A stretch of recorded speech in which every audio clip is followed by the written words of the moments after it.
Bien, bonjour à toutes et à tous.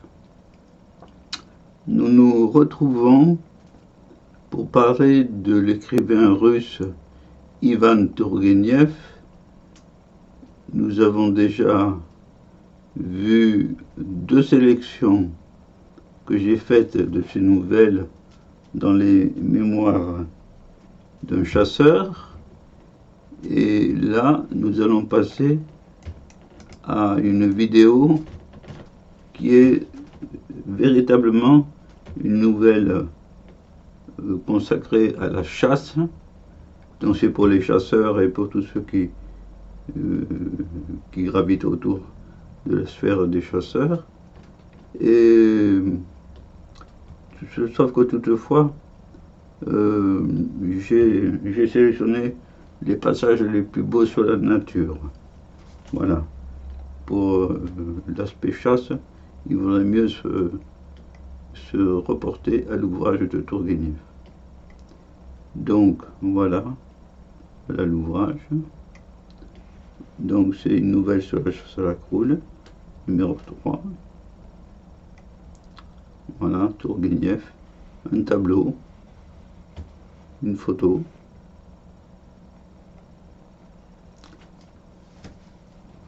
Après avoir publié deux articles extraits des mémoires d'un chasseur de l'écrivain russe, je continue à partager avec les lecteurs et ceux qui visionnent les vidéos des passages que j'ai trouvés remarquables quant à l'écologie, la nature et la forêt. Cette fois-ci, je vous amène en promenade à la chasse à la bécasse dans le conte L'Hermolaï et la Meunière, écrit en 1847, un an avant la Grande Révolution de 1848. Cette nouvelle est encadrée par la chasse à la croule. Dans ce cadre, Ivan Tourgueniev dépeint bien sur la forêt le crépuscule, les oiseaux, les cours d'eau, un chien de chasse. Sans compter les personnages. Il excelle dans tous ces domaines.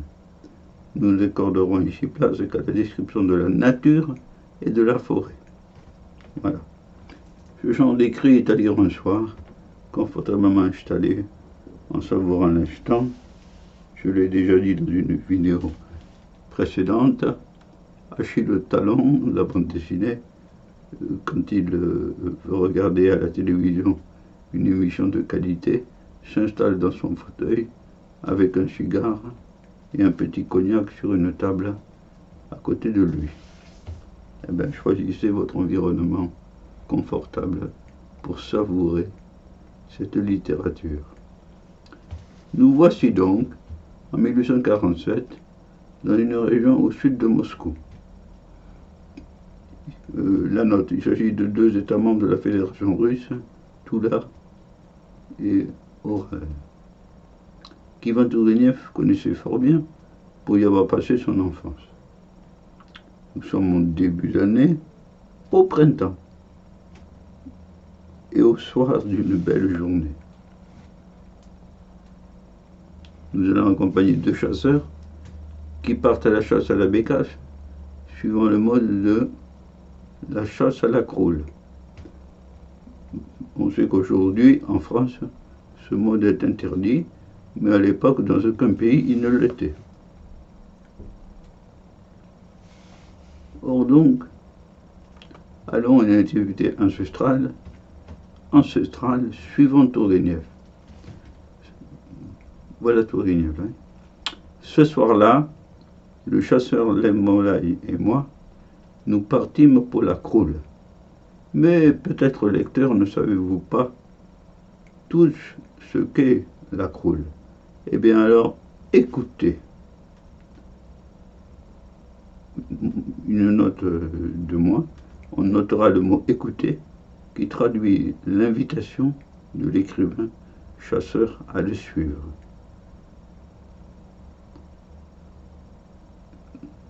Parce que écouter, ça renvoie à une situation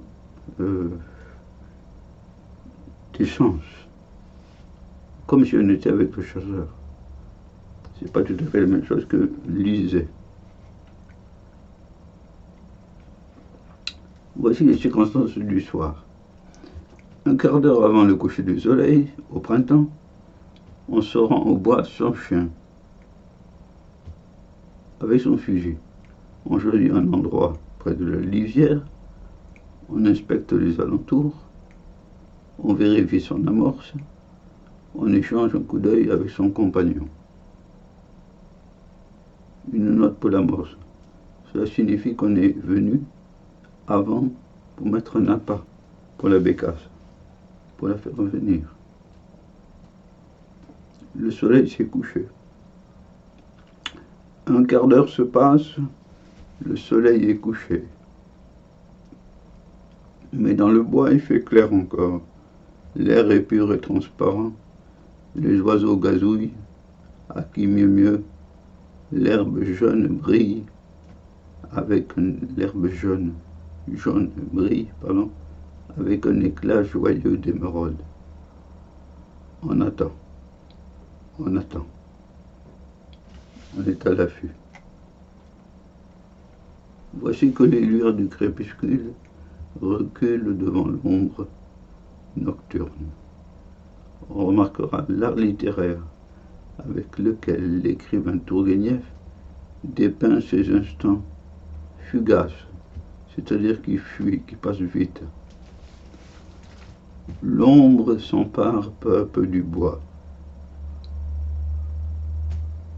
Les lueurs vermeilles du crépuscule glissent, c'est joli, lentement des racines au tronc. Grimpe toujours plus haut, monte des premières branches, presque dénudées encore, jusqu'aux cimes, immobiles et assoupies. Voici que les cimes elles-mêmes sont devenues noires. Les feux du ciel passent au bleu foncé. La forêt qui s'imprègne de moiteur exhale une senteur plus puissante. Une brise légère vient mourir près de nous, près de vous. La fin est très jolie aussi. Une brise qui vient mourir près de vous. Voilà. Il n'y a qu'un adjectif qualificatif de couleur. Non, de noir et bleu, bleu foncé. Beau texte. Et ici, Tourguenieff décrit les oiseaux en grand nombre. Ce n'était certes pas notre époque de raréfaction des espèces. Les oiseaux s'endorment, non pas tous à la fois, mais selon les espèces. Les pinsons se sont tus les premiers, puis les fauvettes, puis les bruants. La forêt s'assombrit de plus en plus. Les arbres ne forment plus que de grandes masses noirâtres. Dans le bleu du ciel, les premières étoiles timidement s'allument. C'est très beau. Les premières étoiles timidement s'allument. La forêt s'endort. Tous les oiseaux sont maintenant endormis. Seul le rouge-queue, le grimpereau, sifflote d'une voix ensommeillée. Mais à leur tour, ils ont fait silence. Une dernière fois, le cri aigu du roitelet tinte au-dessus de nous. Une dernière fois. Dans le lointain, le loriot, c'est un oiseau jaune, ça, a déjà poussé sa plainte. Le rossignol, il y a même des rossignols. C'est fantastique. Moduler son premier chant. Alors quiconque, moi j'ai rajouté cette note, quiconque a entendu le rossignol chanter au crépuscule ou à la nuit, le gardera éternellement en mémoire. Cela m'est arrivé, oui, une seule fois dans ma vie, dans les Pyrénées, au mois d'août, un soir d'août, il faisait chaud, on mangeait la soupe aux choux.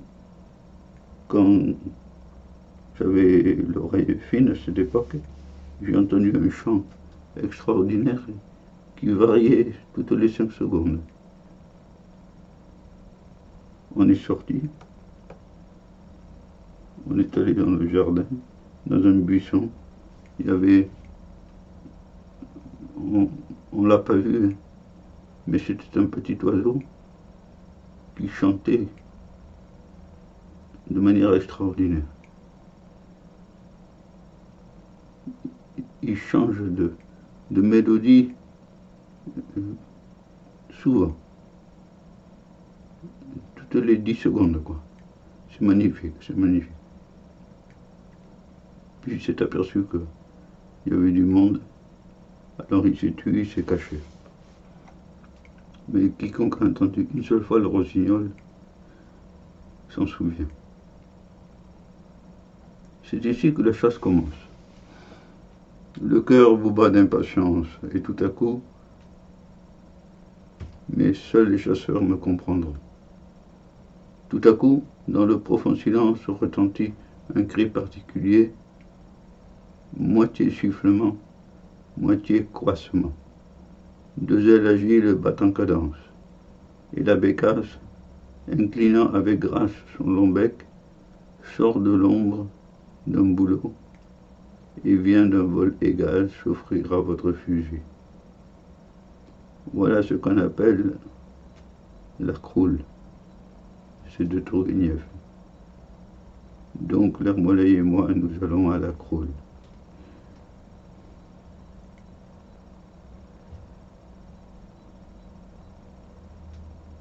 Oui, la bécasse.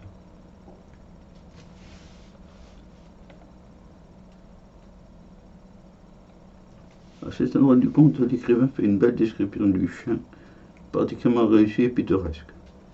La voici. L'Hermolay possédait un chien courant nommé Valet, créature vraiment fabuleuse. Il ne le nourrissait jamais. Faudrait voir que je donne à manger à mon chien, disait-il. Faudrait voir. Allons donc. C'est un animal intelligent. Il saura bien se trouver sa nourriture tout seul. De fait, si la maigreur inouïe de Valet excitait la compassion du passant, le plus différent, c'est dans le texte, c'est comme ça. Ça aurait pu être indifférent. Le pauvre animal n'en fournit pas moins une longue carrière, et même en dépit de son triste sort, il n'eut jamais la moindre velléité d'abandonner son maître. Au temps de sa jeunesse, entraîné par l'amour, il s'échappa 2 jours durant, et ce caprice lui passa vite. Voilà un portrait d'un chien fidèle à son maître, mais le maître ne lui donne pas à manger. Il trouve que le chien est trop intelligent et qu'il peut trouver tout seul. Valet avait pour trait distinctif une insouciance complète à l'égard de toute chose. S'il ne s'agissait pas d'un chien, j'emploierais même le mot désenchantement. Extraordinaire. Il restait d'ordinaire assis sur son train de derrière, sa courte queue glissait sous lui, renfrogné, tremblotant par moments, et ne souriant jamais, car les chiens ont la faculté de sourire, et même avec beaucoup de grâce.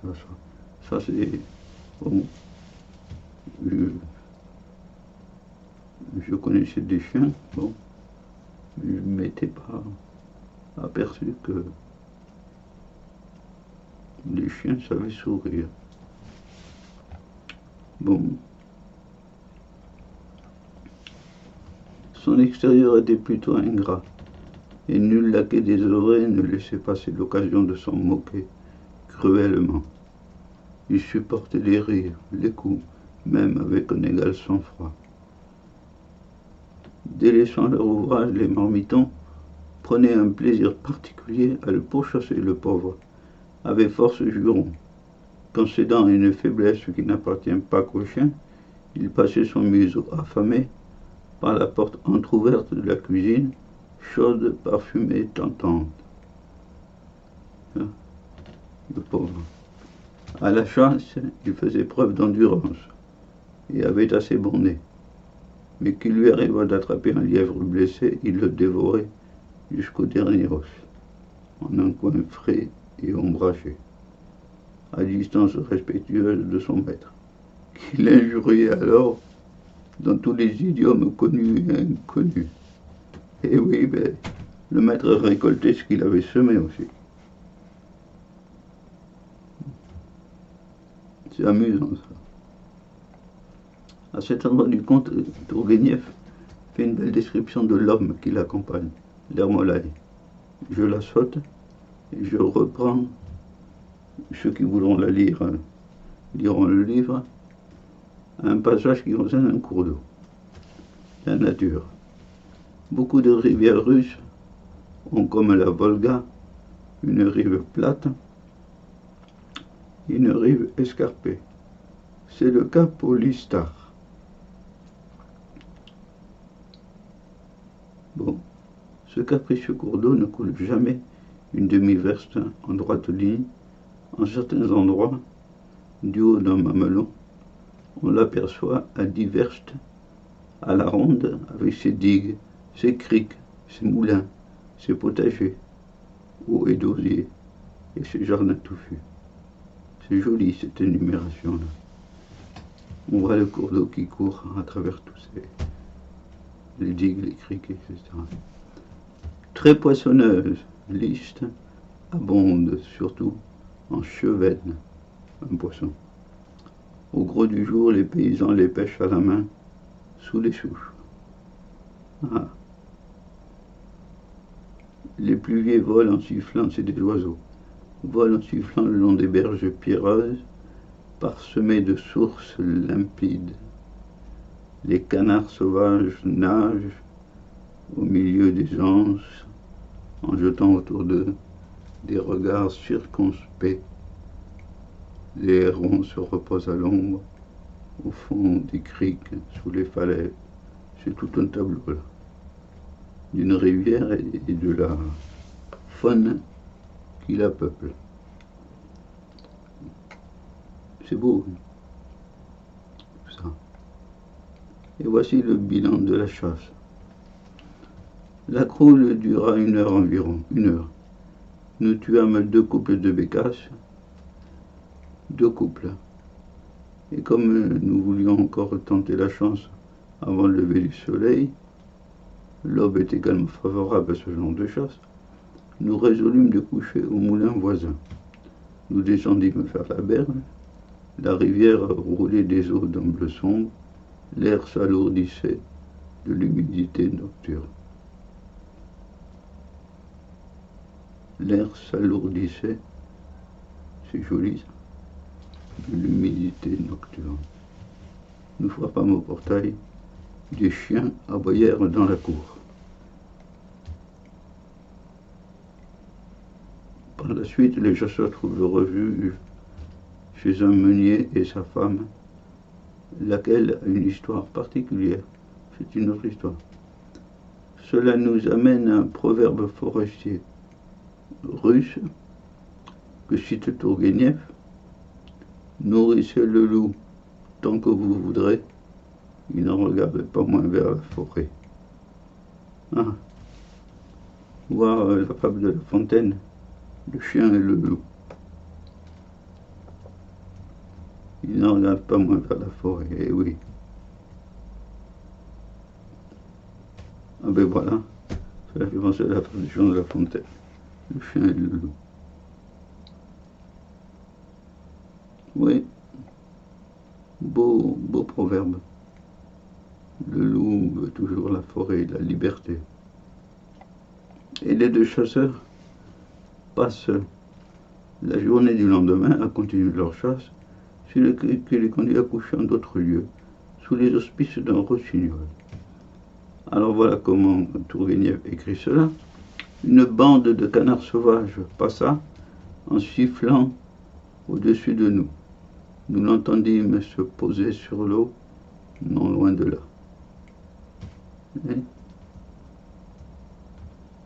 J'ai jamais entendu des canards se poser sur l'eau, personnellement. La nuit était complètement venue. L'air fraîchissait dans le bois. Un rossignol chantait. Et Tourguenieff a eu bien de la chance de vivre à une époque où il y avait tant de richesses phonistiques, des oiseaux notamment, parce qu'ils chantent. Un rossignol chantait. Enfoncés dans le foin, nous nous endormîmes. Il couchait dans une grange, apparemment. Oui, belles existences. Voilà, voilà ce que. Alors, voyons voir. Voilà ce que j'avais à vous présenter au titre de cette nouvelle, La chasse à la croule.